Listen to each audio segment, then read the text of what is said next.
ফিলিস্তিনকে রাষ্ট্র হিসেবে যুক্তরাজ্য, কানাডা ও অস্ট্রেলিয়া, পর্তুগালের স্বীকৃতিতে ফিলিস্তিনের বর্তমান অবস্থার খুব একটা পরিবর্তন হবে না বলে মনে করছেন আন্তর্জাতিক সম্পর্ক বিশ্লেষকরা। তারা এটাকে অনেকটা প্রতীকী হিসেবেই দেখছেন। তবে পশ্চিমা বিশ্বে ইসরায়েলের প্রতি আগের সহানুভূতি ও প্রভাব যে কমে যাচ্ছে সেটাই চোখে আঙ্গুল দিয়ে দেখাচ্ছে এই স্বীকৃতি। মনে করা হচ্ছে এতে নিশ্চিতভাবে চাপে পড়বে দেশটি। আপাতত সেটাই অর্জন ফিলিস্তিনিদের। রেজন ফয়েজের রিপোর্ট। গাজায় ইসরায়েলের নির্দয় সামরিক অভিযান আর নির্বিচারে হত্যা ধ্বংসযজ্ঞে যেন থমকে গেছে বিশ্ব মানবতা। হৃদয়ে রক্তক্ষরণ হচ্ছে বিশ্বের প্রতিটি বিবেকবান মানুষের। স্বাস্থ্যকর অল টাইম ফ্যামিলি কেক, সব সময় অল টাইম হেলদি লাইফ। ফিলিস্তিনে ইসরায়েলি হামলায় সৃষ্ট মানবিক বিপর্যয়ে বিশ্বজুড়ে যখন ক্ষোভ বেড়েই চলেছে, তখন জনমতের সেই চাপ পশ্চিমা দেশগুলোকে তাদের পুরনো অবস্থান থেকে সরে আসতে বাধ্য করছে। এর ফলেই ফিলিস্তিনকে রাষ্ট্র হিসেবে স্বীকৃতি দিয়েছে যুক্তরাজ্য, কানাডা, অস্ট্রেলিয়া ও পর্তুগাল। শিগগিরই একই পথে হাঁটার ঘোষণা দিয়েছে ফ্রান্স, স্পেন সহ আরও কয়েকটি পশ্চিমা রাষ্ট্র।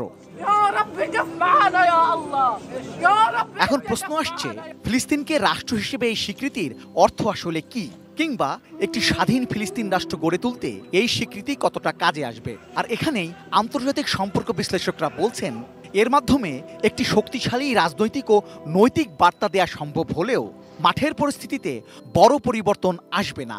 যে গাজা এবং ওয়েস্ট ব্যাংক দুটো মিলে কিন্তু কোয়াজি স্ট্রিট, কেন ওদের কিন্তু আন্তর্জাতিক কিন্তু সীমারেখা বা বাউন্ডারি কিন্তু স্বীকৃত না।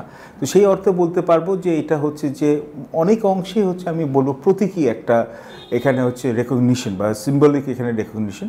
তবে এই প্রতীকী পদক্ষেপের গুরুত্ব একেবারে কমও না।